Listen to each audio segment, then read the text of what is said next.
नमस्कार दोस्तों, हमारे इस चैनल में हिंदी विषय से संबंधित वीडियो आप देखते हैं और आशा है कि आपको हमारे वीडियोस पसंद आते होंगे।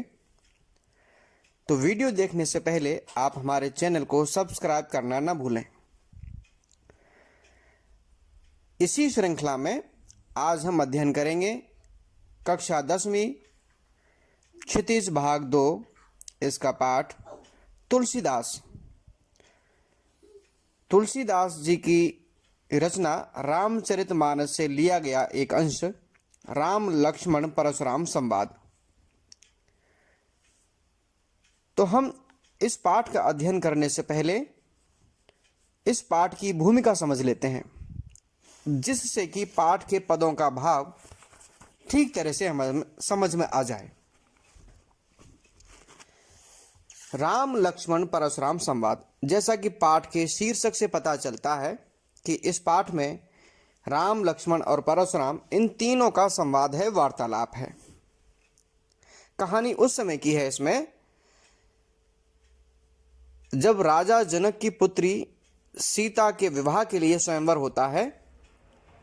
उस समय दूर दूर तक के राजा उस स्वयंवर में शामिल होते हैं। ऋषि विश्वामित्र भी राम और लक्ष्मण को लेकर राजा जनक के दरबार में पहुंच जाते हैं। सीता के विवाह की एक शर्त रखी गई थी कि शिव धनुष पर जो प्रत्यंचा चढ़ाएगा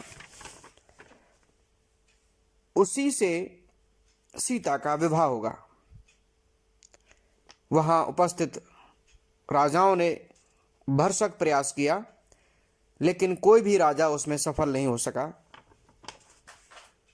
जब विश्वामित्र श्री राम की तरफ इशारा करते हैं तो श्री राम उस शिव धनुष को उठा लेते हैं और प्रत्यंचा जैसे ही चढ़ाते हैं तो प्रत्यंचा चढ़ाने की कोशिश करते हुए ही वो टूट जाता है। अब इस बात का पता महर्षि परशुराम को लग जाता है। अब महर्षि परशुराम उस समय सभा में थे या नहीं थे, इसका जिक्र अलग अलग विद्वानों की यानी कवियों की जो रचनाएं हैं उनमें अलग अलग तरह से आता है। तो यहाँ जो तुलसीदास की रामचरितमानस है उसमें तो यहाँ जो पाठ है उसमें तो यही दिखाया गया है कि जब धनुष टूट जाता है उसके तुरंत बाद परशुराम आते हैं। तो परशुराम आते हैं तो वो गर्जना करते हुए आते हैं, क्रोध करते हुए आते हैं कि मेरे गुरु शिव का धनुष किसने तोड़ा है। परशुराम स्वभाव से गुस्सैल हैं, बहुत ही क्रोधित स्वभाव के हैं। उनके बारे में कहा जाता है कि उन्होंने 17 बार पृथ्वी को राजाओं से रहित कर दिया था। राजाओं के वो सबसे बड़े दुश्मन थे। तो जब वो क्रोधित होते हैं तो राम कुछ कहते हैं। यहीं से इस पाठ की शुरुआत होती है कि राम उनसे कुछ कहते हैं। नाथ शंभु धनु भंजन हारा, होई केउ एक दास तुम्हारा, आये सुकाह कही किन मोही, सुन रिसाई बोले मुनि कोही। देखिए, ये जो पंक्तियां हैं ये चौपाई हैं। रामचरित की मानस की जो चौपाई हैं वो प्रसिद्ध हैं और प्रत्येक पद के अंत में 2 पंक्तियां दोहों की हैं, इनकी एक दोहा और बाकी के चौपाई। तो रामचरितमानस इसी शैली में लिखी गई है। तो पहली पंक्तियों का अर्थ क्या है? नाथ शंभुधनु, नाथ माने स्वामी, शंभुधनु शिव का धनुष, भंजनिहारा तोड़ने वाला। राम कहते हैं, हे स्वामी, शिव का धनुष तोड़ने वाला, होई केउ एक दास तुम्हारा, तुम्हारा ही कोई एक दास होगा। देखिए, राम ने यहां परशुराम के लिए नाथ शब्द का प्रयोग किया है। नाथ कह करके उनको संबोधित किया है। शंभुधनु क्या है? शंभुधनु शिव का धनुष। राम कहते हैं कि शिव का धनुष तोड़ने वाला कोई एक तुम्हारा दास ही होगा। आयेसु काह कहिए किन मोही। आयेसु माने आज्ञा, काह माने क्या, कहिए, कहिए, किन मोही मेरे लिए क्या आज्ञा है, आप मुझे कुछ कहिए। देखिए, मेरे लिए यदि कोई आज्ञा है तो मुझे आप बताएं।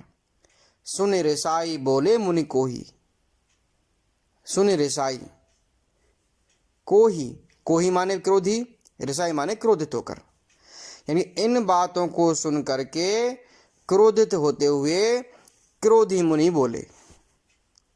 क्रोधी मुनि यहां किसको कहा गया है? परशुराम को कहा गया है। तो यहां तुलसीदास जी ने परशुराम के लिए बार बार क्रोधी शब्द का इस्तेमाल किया है। आप जब आगे पाठ में देखेंगे तो उनके लिए इसको ही क्रोधित, हृष, इन शब्दों का प्रयोग बहुत अधिक हुआ है। यानी राम की बातों को सुनकर के भी परशुराम क्रोध करने लगे। सेवक सो जो करे सेवकाई, कि सेवक तो वो है जो सेवा करता है। अरि करनी करी करिए लड़ाई, अरि करनी शत्रुओं के कर्म, अरि माने शत्रु, करनी माने कर्म, कि शत्रुओं के कर्म करी, करने वाला तो करिए लड़ाई, लड़ाई माने लड़ाई, ये तो लड़ाई का काम है। शत्रुओं के कर्म करने वाला तो केवल लड़ाई करता है। सुनहु राम जेहि शिव धनु तोरा, अब राम को संबोधित करते हुए कहते हैं सुनहु राम, हे राम सुनिए, जे ही जिसने शिव धनु, शिव का धनुष तोड़ा, कि जिसने शिव का धनुष तोड़ा है, सहस्र बाहु सम, सहस्र बाहु राक्षस के समान, सो रिपु मोरा, रिपु माने शत्रु, कि वह सहस्र बाहु के समान मेरा शत्रु है। अब यहाँ सहस्र बाहु की कथा का भी जिक्र होता है। सहस्र बाहु कौन थे? सहस्र बाहु एक राजा थे जिन्होंने एक ऋषि से एक कामधेनु को मांगा था। एक गाय थी उनके पास, उस ऋषि के पास, जमदग्नि उनका नाम था, कि उस गाय को वो मुझे दे दें, लेकिन ऋषि ने मना कर दिया। तो उन्होंने उसको जबरन छीन लिया। जब इस बात का पता परशुराम को लगा तो परशुराम ने वहां उनका अपमान किया और युद्ध किया। और उस युद्ध में राजा सहस्रबाहु मारे जाते हैं। इस खबर को सुनकर के उनके पुत्र आते हैं और वो महर्षि जमदग्नि का वध कर देते हैं। इस बात से फिर पुनः क्रोधित होकर के परशुराम कई सारे राजाओं को खत्म कर देते हैं। तब वो कहते हैं कि सहस्र बाहु समसोर मोरा, यानी कि उस सहस्र बाहु के समान मेरा शत्रु है। सो बिलगाऊ बिहाई समाजा, सो मान वह, बिलगाऊ माने अलग हो जाए, बिहाई माने छोड़कर, समाजा माने समाज, तो वह समाज को छोड़ करके अलग हो जाए। न तो मारे जहीं सब राजा, नहीं तो सारे राजा मारे जाएंगे। अब यहाँ देखिए महर्षि परशुराम कितने हिम्मत वाले हैं, कितना सामर्थ्य है उनके अंदर, कितना आत्मविश्वास है कि राजाओं से भरी हुई सभा में सबके सामने कह देते हैं कि या तो वो राजा जिसने शिव धनुष तोड़ा है वो समाज को छोड़ करके, सभा को छोड़ करके अलग हो जाए, नहीं तो मेरे हाथों सारे राजा मारे जाएंगे। यानी ये गर्वोक्ति है, गर्व के साथ कहते हैं। सुनि मुनि वचन लखन मुस्काने, सुनि माने सुनकर, मुनि वचन, मुनि के वचनों को लखन लक्ष्मण मुस्काने, मुस्कराने लगे। यानी कि परशुराम के वचनों को सुनकर के लक्ष्मण मुस्कराने लगे। बोले और बोले परशु धरई अवमाने, परशु धरई, परशु को धारण करने वाले, फरसे को धारण करने वाले कौन? परशुराम। अवमाने अवमानना करते हुए, फरसे को धारण करने वाले परशुराम की अवमानना करते हुए लक्ष्मण बोले बहु धनुई तोरी लड़काई, कि हमने बहुत से धनुष तोड़े हैं। लड़काई माने बचपन में, धनुई माने छोटे छोटे धनुष, कि हमने बचपन में बहुत सारे धनुष तोड़े हैं। कबहू न असिरिस कीन गोसाई, कि इस प्रकार की का क्रोध तो आपने गोस्वामी जी कभी नहीं किया। गोसाई ये तद्भव शब्द है गोस्वामी शब्द का। रिस माने क्रोध, अस माने ऐसी, तो इस प्रकार का क्रोध तो आपने कभी पहले नहीं किया। ये ही धनु पर ममता के ही हेतु, इसी धनुष पर ममता किस कारण से है? सुनि रसाई कहे भ्रघुकुल केतु, सुनि रसाई, इनकी बातों को सुनकर क्रोध में भृगुकुल के भृगुवंश के केतु माने पताका स्वरूप भृगुवंश के पताका महर्षि परशुराम क्रोधित होकर बोले। यानी जब लक्ष्मण ने कहा कि हमने बहुत सारे धनुष बचपन में तोड़े हैं, तब आपने कुछ नहीं कहा, अब इस धनुष पर ममता क्यों है? तो इन बातों को सुनकर के वो क्रोधित हो जाते हैं और कहने लगते हैं, रे नृप बालक काल बस बोलत तो ही न संभार, धनुई सम त्रिपुरारी धनु विदित सकल संसार। रे नृप बालक, हे राजकुमार, काल बस काल के वश में होकर बोलत बोल रहे हो तो ही न संभार, तुझे होश नहीं है। तुम काल के वश में होकर बोल रहे हो, तुम्हें होश नहीं है, अपने आप को नहीं संभाल पा रहे हो। धनुई सम त्रिपुरारी धनु, कि धनुई सम, धनुई छोटे धनुष के समान, त्रिपुरारी धनु शिव का धनुष, विदित सकल संसार, पूरा संसार जानता है। विदित माने ज्ञात है कि ये जो धनुष है ये शिव का धनुष है। विदित सकल संसार, पूरी दुनिया इस बात को जानती है। तो यहाँ ये जो पद है, इस पद में मैं आपको बता चुका हूं कि इसमें चौपाई और दोहा दोनों ही छंद हैं।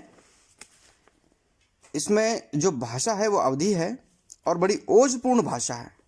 यानी कि जब आप पंक्तियों को पढ़ेंगे, कभी आपके अध्यापक जो आपको कक्षा में पढ़ाएं, तो वो देखेंगे उनके हाव भावों को, वो किस तरह से हाव भावों के साथ इस कविता को पढ़ाते हैं, तो एकदम रोम रोम खड़ा हो जाता है इस कविता को पढ़ते समय। तो इसमें ओज गुण है और जो शब्द चयन है वो ऐसा है कि जो भाव के अनुकूल है। बिल्कुल शब्द उसी तरह से उतार चढ़ाव में है जिस तरह से भाव चढ़ते हैं। अब चलते हैं पद संख्या 2 पर। लखन कहा हसी हमरे जाना, सुनहु देव सब धनुष समाना, का छति लाभ जून धनु तोरे, देखा राम नयन के भोरे। लक्ष्मण कहते हैं, लखन कहा, लक्ष्मण कहते हैं, हंसी हंस करके, हमरे जाना कि हमारे अनुसार तो, सुनहु देव, हे देव सुनिए। अब यहाँ लक्ष्मण उनको देव कह करके संबोधित करते हैं। सब धनुष समाना, सभी धनुष समान हैं। लक्ष्मण कहते हैं हंस करके कि हे देव सुनिए, हमारे लिए तो सभी धनुष समान हैं। का क्षति लाभ जून धनु तोरे, का क्षति लाभ, क्या हानि है और क्या लाभ है। जून माने पुराना, धनु तोड़ें धनुष के तोड़ने से, कि हमें पुराने धनुष को तोड़ने से क्या लाभ है, क्या हानि है। देखा राम नयन के भोरे, कि राम ने अपने नेत्रों के माध्यम से बस देखा ही था। छुअत टूट रघुपति हूं न दोषु, छूते ही टूट गया रघुपति हूं न दोषु, रघुपति का कोई दोष नहीं है। रघुपति श्री राम को कहा गया है कि ये तो श्री राम के छूते ही टूट गया, इसमें उनका कोई दोष नहीं है। मुनि बिनु काज करिए कत रोसु, हे मुनिवर, बिनु काज, बिना किसी कारण के, करिए कत रोसु, रोसु माने क्रोध, आप ये क्रोध क्यों कर रहे हैं। बोले चितई परश की ओरा। अब लक्ष्मण की बातों को जब परशुराम सुनते हैं तो वो अपने फरसे की तरफ देखते हैं। बोले चितई, चितई माने देखकर, परश की ओरा, फरसे की ओर, अपने फरसे की ओर देखकर बोलने लगे, रे सठ, हे मूर्ख, सुने ही स्वभाव न मोरा, मेरा स्वभाव नहीं सुना है। स्वभाव माने स्वभाव, मेरा स्वभाव तुमने नहीं सुना है। बालक बोल बधो नहीं तो ही, मैं बालक जान करके तुम्हारा वध नहीं कर रहा हूँ। बधो माने मारना, मैं बालक समझ करके ही तुम्हें नहीं मार रहा हूँ।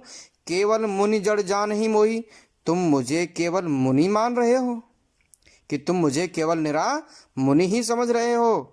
बाल ब्रह्मचारी यति को ही, मैं बाल ब्रह्मचारी अत्यधिक क्रोधी हूँ। विश्व विदित क्षत्रिय कुल द्रोही, मैं पूरे संसार में क्षत्रिय कुल के द्रोही के रूप में विख्यात हूँ। सारी दुनिया मुझे क्षत्रिय कुल द्रोही के नाम से जानती है।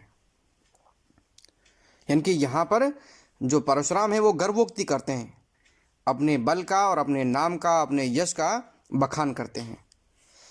भुज बल भूम भूप बिनु कीन्ही, भुज बल भुजाओं के बल पर, भूमि माने धरती, भूप बिनु, भूप माने राजा, बिनु माने रहित, कीन्ही कर दी, मैंने अपनी भुजाओं के बल पर पूरी धरती को राजाओं से रहित कर दिया।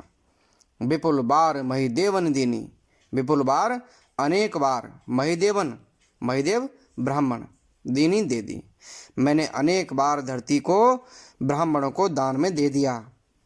सहस्र बाहु भुज छेदनिहारा, सहस्र बाहु की भुजाओं को छेदनिहारा, काटने वाला, सहस्र बाहु की भुजाओं को काटने वाला। परशु बिलोक महीप कुमारा, महीप कुमार हे राजकुमार, परशु फरसे को बिलोकु देखो, सहस्र बाहु की भुजाओं को काटने वाले मेरे इस फरसे को देखो। और वो दोहे में क्या कहते हैं? मातु पितहि जन सोच बस कस करस महिष किशोर, गर्भन के अर्भक दलन परस मोर अति घोर। वे कहते हैं कि माता पिता को सोच के वश न कर, अर्थात मेरा जो फरसा है उस फरसे के भय से माता पिता भी सोच के वश में हो जाते हैं। महिष किशोर भी यहाँ राजकुमार के लिए संबोधित है कि हे राजकुमार, मातु पिता ही जन सोच बस करसी महिष किशोर, गर्भन के अर्भक दलन, यानी कि मेरा जो फरसा है वो इतना कठोर है, भयानक है कि गर्भ के बच्चों का भी नाश कर देता है। गर्भन के अर्भक, अर्भक माने बच्चे, गर्भन गर्भ में ही, दलन माने उसको मार देता है, यानी कि गर्भ का बच्चा भी मेरे फरसे के डर से मर जाता है। परस मोर अति घोर, मेरा फरसा बहुत भयानक है। अब यहाँ अपने फरसे का डर दिखाते हैं लक्ष्मण को। अब आप सोचिए कि जब ऐसी बातें हो रही होंगी तब उस सभा में क्या माहौल होगा। राजा, सारे राजा कितने डर रहे होंगे। और जब यही बातें जब रामलीला में की जाती हैं, दशहरे पर जब रामलीला होती है, तो सोचिए जब इन बातों को जब वो ओज के साथ कोई कलाकार बोलता होगा तो जो दर्शक हैं वो कितने ध्यान से सुनते होंगे।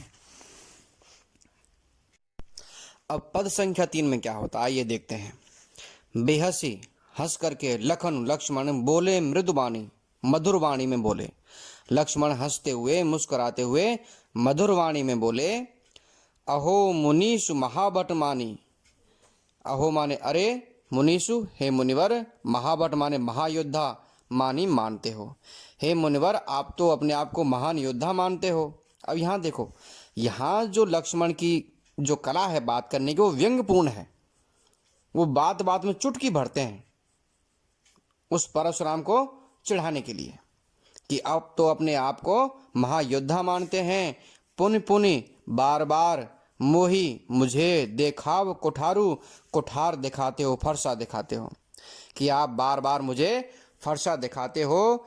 चहत उड़ावन फूंक पहाड़ू, चहत उड़ावन उड़ाना चाहते हो, फूंक पहाड़ू, फूंक से पहाड़ को, कि आप फूंक से पहाड़ को उड़ाना चाहते हो। अब यहाँ देखो, बातों ही बातों में लक्ष्मण ने उस परशुराम को क्या कह दिया है? अपने से कमजोर कह दिया है। फूंक पहाड़ू यानी कि फूंक से आप पहाड़ को उड़ाना चाहते हैं। पहाड़ यानी कि वो खुद को, यानी लक्ष्मण को क्या बताना, अपने आप को क्या कहना चाह रहे हो कि मैं आपसे ज्यादा शक्तिशाली हूं। यहाँ कुम्हड़बतिया को नहीं, यहाँ कुम्हड़बतिया कोई नहीं है, अर्थात यहाँ कोई कद्दू फल नहीं है कोई। अब देखो यहाँ जो फूंकी शब्द है, फूंक, यहाँ फूंक शब्द का ये प्रतीक रूप में लिया गया है, यानी कि जो गर्वोक्ति कर रहे हैं कौन? परशुराम। यानी कि जो परशुराम बार बार अपने गुणों का बखान कर रहे हैं, अपनी वीरता का बखान कर रहे हैं, तो उन बातों को लक्ष्मण ने फूंक के समान कहा है कि वो तो फूंक के समान है। यहाँ कुम्हड़बतिया को नहीं, यहाँ काशीफल कोई नहीं है। जे तर्जनी देख मर जाए, जो तर्जनी उंगली को देख करके ही मर जाता है, यानी कि जो कच्चा काशी का फल होता है वो एक उंगली मात्र से वो खराब हो जाता है। देख कुठारू सरासन बाना, कुठारू फरसा, सरासन माने धनुष बाण, यानी कि आपके फरसे और धनुष बाणों को देखकर मैं कछु कहा सहित अभिमाना, मैंने जो कुछ भी कहा वो अभिमान सहित कहा। भृगुसुत समुझी जनेऊ बिलोकी, भृगुसुत भृगु का पुत्र, समुझी समझ करके, जनेऊ बिलोकी जनेऊ को देखकर, यानी आपके गले में जो जनेऊ डला हुआ है इसे देखकर, जो कुछ कहूँ आप जो कुछ भी कह रहे हैं सहो रिस रोकी, मैं उसे रिस रोकी अपने क्रोध को रोक कर सहो सहन कर रहा हूँ। यानी कि भृगु का पुत्र समझकर और आपके गले में जनेऊ दुख देख कर ही आप जो कुछ कह रहे हैं मैं उसे अपने क्रोध को रोक करके सहन कर रहा हूँ। अब यहाँ लक्ष्मण भी खुले आम अपनी चेतावनी दे रहे हैं कि हम आपसे कम नहीं हैं, लेकिन हम आपका सम्मान कर रहे हैं। कि सुर महिसुर हरिजन अरुगाई, सुर माने देवता, महिसुर माने ब्राह्मण, हरिजन माने हरि के भक्त, अरु और गाय माने गाय। कि हम देवता, ब्राह्मण, हरिभक्त और गाय, हमारे कुल इन पर न सुराई, हमारे कुल के लोग इन पर अपनी वीरता नहीं दिखाते हैं। सुराई माने वीरता, यानी कि हम इन पर हथियार नहीं उठाते हैं। बधें पाप, इनको मारने से पाप लगता है। अब कीरति हारें, और हारने से यश मिलता है। यदि हम इनको मार दें तो हमें पाप लगेगा, और यदि हम इनसे हार जाएं तो हम अपयश मिलेगा। इसलिए हम इन पर हाथ नहीं उठाते और आप पर भी नहीं उठाएंगे। मारतहु पा, मारतहु मारने पर भी, पा पर ये हम पैर पड़ेंगे तुम्हारे। यदि तुम हमें मारोगे तो भी हम तुम्हारे पैर पड़ेंगे। कोटि कुलस सम वचन तुम्हारा, व्यर्थ धरौ धनुबान कुठारा। अब अंतिम पंक्ति में लक्ष्मण उनको ऐसे कटु शब्द बोल देते हैं कि कोटि कुलस सम वचन तुम्हारा, कि करोड़ों कुलस माने वज्र, कि करोड़ों कठोर वज्रों के समान तो तुम्हारे वचन ही हैं। व्यर्थ धरौ धनुबान कुठारा, कि तुम तो व्यर्थ में ही ये धनुष बाण और कुठार को धारण करते हैं। कि करोड़ों वज्रों के समान तो तुम्हारे वचन ही कठोर हैं, ये तुम व्यर्थ में धनुष बाण और कुठार धारण करते हो। जो बिलो की अनुचित कहेऊं, क्षमऊ महामुनि धीर, सुनि सरोस भृगुवंश मणि, बोले गिरा गंभीर। अब अंतिम दोहे में कहते हैं वे कि जो बिलो के अनुचित कहेऊं, कि जो देख कर मैंने अनुचित कहा है, क्षमऊ महामुनि धीर, मुझे क्षमा करें। सुनी सरोस, इन बातों को सुनकर के क्रोध सहित, सरोस क्रोध सहित भृगुवंश मणि, भृगुवंश के मणि स्वरूप परिणाम जो ऋषि हैं परशुराम, बोले गिरा गंभीर, अपनी गंभीर वाणी में बोलने लगे। वो लक्ष्मण कहते हैं कि यदि आपके धनुष बाण और फरसे को देखकर मैंने यदि कुछ अनुचित कहा हो तो उस धैर्य धारण करने वाले हे महामुनि मुझे क्षमा करें। यह सुनकर जो भृगुवंश मणि परशुराम हैं वो क्रोध के साथ गंभीर वाणी में कहने लगे। क्या कहने लगे? अब आ जाइए चौथे पद पर। कौशिक सुनहु मंद यहु बालक। अब वो विश्वामित्र को लक्ष्य करके कहते हैं, विश्वामित्र से कहते हैं कौशिक हे विश्वामित्र सुनहु सुनिए, मंद यहु बालक, ये बालक मंद बुद्धि है। कौन सा बालक? लक्ष्मण। अब देखो इन सारी बातों के बीच में राम चुप रहते हैं, राम कुछ नहीं कहते, केवल लक्ष्मण बात करते हैं। लेकिन जब लक्ष्मण की ऐसी चुटीली बातों को वे सुनते हैं तो वो परशुराम विश्वामित्र को संबोधित करने लगते हैं। कुटिल काल बस निज कुल घालकू। कुटिल माने कुटिल, काल बस काल के वश में होकर, निज कुल अपने ही वंश का, घालकू मरवाने वाला है। यानी कि ये कुटिल बालक काल के वश में होकर, यानी कुटिल काल के वश में होकर अपने ही वंश का नाश करवाने वाला है। भानुवंश राकेश कलंकु। भानुवंश सूर्य वंश का चंद्रमा कलंकु कलंक वाला है। यानी कि ये तो सूर्य वंश में कलंकित चंद्रमा है। निपट निरंकुश अबुध असंकु। ये तो निपट निरंकुश है, अबोध है और शंकाओं से रहित है, असंकित है। तो यहाँ लक्ष्मण को कलंकित चंद्रमा कहा गया है और लक्ष्मण के कुल यानी कि रघुपति कुल को, रघुकुल को क्या कहा गया है? सूर्यवंशी कहा गया है। काल कवल होई क्षणमाही। काल का ग्रास हो जाएगा क्षणमाही, एक ही क्षण में। काल कवल कि काल का ग्रास बन जाएगा एक ही क्षण में। कहो पुकार खोरी मोही नाही। मैं पुकार करके कहता हूँ, खोरी माने दोष, मोही माने मेरा, मेरा कोई दोष नहीं है। तुम्हें हटकऊ जो चाहूँ उबारा। तुम्हें हटकऊ, तुम इसको मना कर दो, जो चाहूँ उबारा। यदि तुम इसे बचाना चाहते हो, यदि तुम इसे बचाना चाहते हो तो इसे मना कर दीजिए। कही प्रताप बल रोष हमारा, हमारा प्रताप और हमारा बल और हमारा क्रोध इसको बता दीजिए। किसको बता दीजिए? लक्ष्मण को। किससे कह रहे हैं बात? विश्वामित्र से कह रहे हैं। लखन कहेउ मुनि सुजस तुम्हारा, तुम्ही अछत को बरने पारा। अब परशुराम की बात को सुन करके लक्ष्मण फिर बीच में कूद पड़ते हैं। यानी कि परशुराम जी किससे कह रहे थे? विश्वामित्र जी से, लेकिन बीच में लक्ष्मण जी कूद पड़ते हैं। लखन कहेउ मुनि सुजस तुम्हारा, लक्ष्मण जी कहने लगे, हे मुनिवर, सुजस तुम्हारा, तुम्हारा जो सुयश है, जो प्रसिद्धि है, तुम ही अछत को बरने पारा, बरने माने वर्णन, तुम ही उसका अनगिनत वर्णन कर रहे हो। नहीं संतोष तो पुण्य कुछ कछु कहो, यदि इतने पर भी संतोष नहीं है तो फिर से कुछ कह लीजिए। पुण्य माने फिर से। जन ऋष रोक दुसह दुख सहु, ऋष रोकी, क्रोध को रोक कर, दुसह माने दुस्सह, यानी कठिनता से सहन किया जा सकने वाला दुख, सहु माने सहन कर रहे हो। क्यों आप दुस्सह दुख को सहन कर रहे हो? वीरव्रती तुम धीर अछोबा, गारी देत न पावहु शोभा। वीरव्रती, वीरता का व्रत धारण करने वाले तुम, धैर्यमान, अछोबा, शांत, कभी क्रोध न करने वाले, गारी देत न पावहु शोभा, आप गाली देते हुए शोभा नहीं देते हैं। अब यहाँ लक्ष्मण बड़े व्यंग भरी और बड़ी चुटीली बात कह देते हैं कि आपको गाली देना शोभा नहीं देता है। सूर समर करनी करही, कहीं न जरा वहीं आप, विद्यमान रन पाई रिपु, कायर कतहीं प्रताप। वीर समर करनी करही, समर माने युद्ध में, करनी करही कर्म करते हैं, यानी अपना प्रताप दिखाते हैं। कहीं ना जना वहीं आप, कह कर अपने आप को नहीं दिखाते हैं। क्योंकि जो वीर होते हैं वो युद्ध के मैदान में पराक्रम दिखा करके कुछ करते हैं, बार बार अपने बारे में बातें करके नहीं जनाते हैं कि वे कैसे हैं। विद्यमान रन पाई रिपु, कायर कतहीं प्रताप। विद्यमान रण पाई रिपु, रिपु माने शत्रु, विद्यमान रण, रण क्षेत्र में विद्यमान पा करके, शत्रु को रण क्षेत्र में विद्यमान पा करके, कायर कथई प्रताप, कायर ही केवल अपने प्रताप का बखान करते हैं। तो यहाँ जो लक्ष्मण है वो बातों ही बातों में परशुराम को कायर तक कह देते हैं। अब आगे क्या होता है? अब देखिए, जब इतनी बातें कही सुनी तो परशुराम तो पहले से बड़े क्रोधी थे, तो किस तरह से भड़क जाते हैं कि तुम्हें तो काल हाँक जन लावा, बार बार मोहि लाग बुलावा।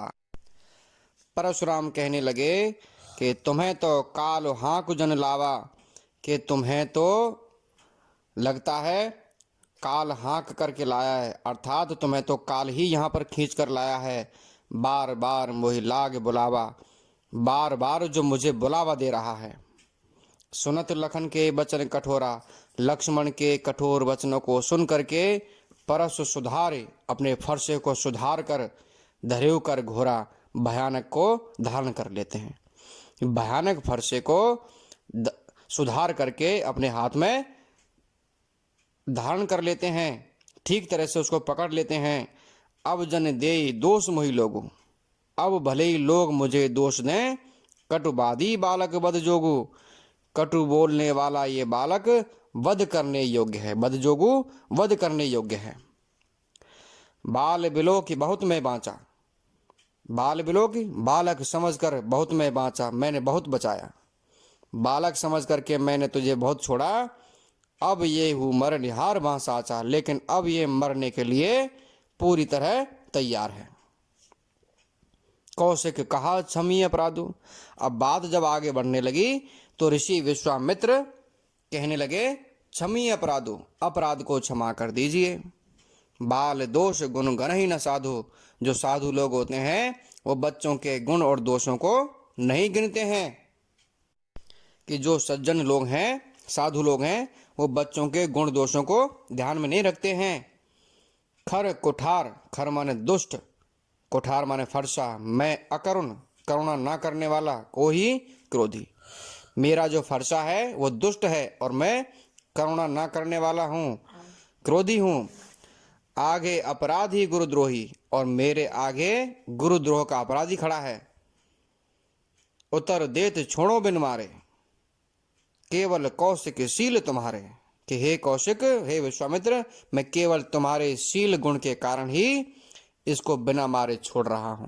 किसको? लक्ष्मण को। यानी बात कितनी आगे बढ़ गई कि परशुराम उसको मारने के लिए तैयार हो जाते हैं और उधर लक्ष्मण भी तैयार है युद्ध करने के लिए। न तो यही काट कुठार कठोरे, गुरहि उर्न होते हूं श्रम थोरे। नहीं तो इस मेरे कठोर कुठार से काट करके मैं अभी अपने गुरु के ऋण से उऋण हो जाता। यानी कि मेरे ऊपर जो गुरु का कर्ज है, मैं अभी थोड़े से श्रम से अपने इस गुरु के कर्ज को चुका देता। अब ऐसा क्यों कहा उन्होंने? क्योंकि वो शिव को अपना गुरु मानते थे और गुरु दक्षिणा में वो क्या करना चाहते थे कि मैं उन गुरु के शिव के धनुष को तोड़ने वाले को मार करके उसे मैं दक्षिणा स्वरूप चढ़ाना चाहते थे। गाद सुनु कह हृदय हसी मुनि, हरे रे सूझ आय मैं खांड न ऊख मैं, अजहू न बूझ अबूझ। गादिसु जो विश्वामित्र हैं वो अपने हृदय में मुस्कुराते हुए सोचने लगे, कहने लगे, मुनि ही हरे रे सूझ, किस मुनि को हरा ही हरा सूझ रहा है। इनकी इस मुनि को अभी ऐसा लग रहा है जैसे बच्चे ही हैं। आय मैं खांड ना ऊख में, आय मैं खांड, ये लोहे के खांड हैं, ऊख में ना, ऊख में गन्ने के नहीं है। अजऊ न बूझ अबूझ, जान बूझ कर अनजान मत बनिए। मन ही मन में कौशिक कहते हैं कि इस मुनि को तो हरा हेरा सूझ रहा है, इनको बच्चे बच्चे दिख रहे हैं कि नादान से बच्चे हैं, लेकिन ये जो है ये लोहे के खांड हैं, गन्ने के खांड नहीं है। जानबूझ करके अनजान मत बनिए। अब अगले पद में क्या कहते हैं? कहेऊ लखन मुनि शील तुम्हारा, को नहीं जान विदित संसारा। अब लक्ष्मण फिर बोलने लग जाते हैं। कहेऊ लखन मुनि शील तुम्हारा, लक्ष्मण कहते हैं कि हे मुनि, तुम्हारा जो शील गुण है, को नहीं जान विदित संसारा, कौन नहीं जानता, पूरे संसार को ज्ञात है। माता पिता ही उऋण भय नीके, गुरु ऋण रहा सोच बढ़ जी के। कि माता और पिता के ऋण से तो आप बड़े भली प्रकार से उऋण हो गए हैं, कर्ज मुक्त हो गए। और ऋण माने कर्ज मुक्त होना, कि माता पिता के ऋण से तो आप बड़े ही अच्छी तरह से कर्ज मुक्त हो गए हैं। जब गुरु ऋण रहा सोच बढ़ जी के, जब गुरु का ऋण चुकाने के लिए बड़े बढ़ चढ़ करके सोच रहे हो। और यहाँ बड़ा व्यंग दे देते हैं वो। क्यों? क्योंकि माता पिता का जो कर्ज है वो संतान तब चुका पाती है जब अपने ही समान संतान की उत्पत्ति कर देते हैं। लेकिन परशुराम तो ब्रह्मचारी थे, उन्होंने विवाह किया ही नहीं, तो संतान की उत्पत्ति भी नहीं हुई। और संतान की उत्पत्ति नहीं हुई तो अपने माँ बाप का कर्ज वो नहीं चुका पाए। तो इसी बात को उन्होंने यहाँ कह दिया है और बड़ी चुटकी भर ली है लक्ष्मण ने। सो जनु हमरे माथे काढ़ा, जो लगता है वो हमारे माथे ही लिखा हुआ है, यानी कि उस गुरु ऋण को हम ही चुकाएंगे। दिन चली गए ब्याज बढ़ बढ़ा, बहुत दिन बीत गए हैं, अब तो उसका ब्याज भी बढ़ गया होगा। अब आनिए विभरिया को बोली, विभरिया हिसाब किताब करने वाले को बोली ले आओ। अब आप अपने हिसाब किताब करने वाले मुनीम को ले आओ। तुरंत देव में थैली खोली, मैं तुरंत अपनी गिन्नियों की थैली खोल देता हूं। सुन कटु वचन कुठार सुधारा, इतने कड़वे वचनों को सुन करके कुठार सुधारा, अपने फरसे को सीधा कर लिया। हाय हाय सब सभा पुकारा, सब पूरी सभा हाय हाय पुकारने लगी कि भाई अब तो कुछ नहीं हो सकता, अब तो युद्ध होगा। भृगुबर परसु दिखावई मोही, विप्र विचार बचो नृपद्रोही। कहते हैं कि जो परशुराम है वो बार बार मुझे फरसा दिखा रहे हैं। विप्र विचार, मैं इनको ब्राह्मण समझ करके अभी तक राजद्रोह से बचा हुआ हूँ। यानी ब्राह्मण समझ करके मैंने इनको मारा नहीं, इसलिए मैं राजद्रोह से बचा हुआ हूँ। क्यों नहीं मारा? क्योंकि ब्राह्मण समझ करके। मिले न कबहू सुभट रन गाढ़े, सुभट माने महायोद्धा, अच्छे योद्धा, रन माने युद्ध में, गाढ़े माने रन गाढ़े युद्ध क्षेत्र में। कहते हैं कि आपको युद्ध में कभी अच्छे योद्धा नहीं मिले। द्विज देवता घर ही के बाढ़े, आप अपने घर के ही द्विज देवता बने हुए हो, यानी कि आप घर के ही शेर बने हुए हैं। आपने बाहर किसी मैदान में आपको कोई अच्छा योद्धा नहीं मिला, नहीं तो आपको पता चल जाता। अनुचित कही सब लोग पुकारे। सब लोग पुकारने लगे कि अब तो लक्ष्मण ने बिल्कुल अनुचित कहा है, रघुपति सह नहीं लखन निवारे।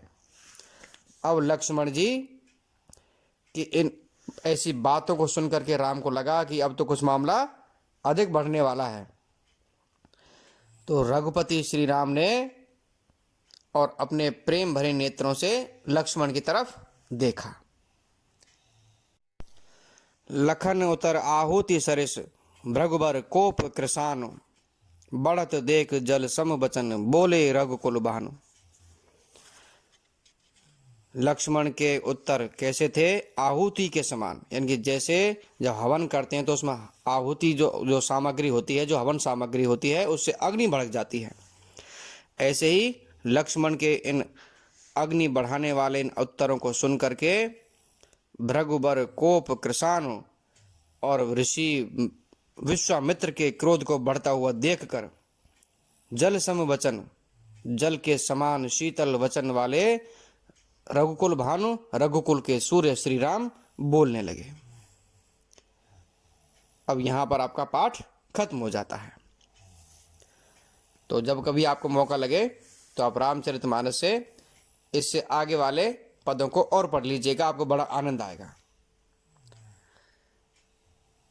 तो छात्रों, यदि आपको इस वीडियो में कुछ लगा हो कि आपको कुछ समझ में नहीं आया है या हम किसी और पंक्ति की व्याख्या ठीक तरह से नहीं कर पाए हैं, तो आप कमेंट बॉक्स में ज़रूर लिखें, हम उसका उत्तर अवश्य देंगे। धन्यवाद।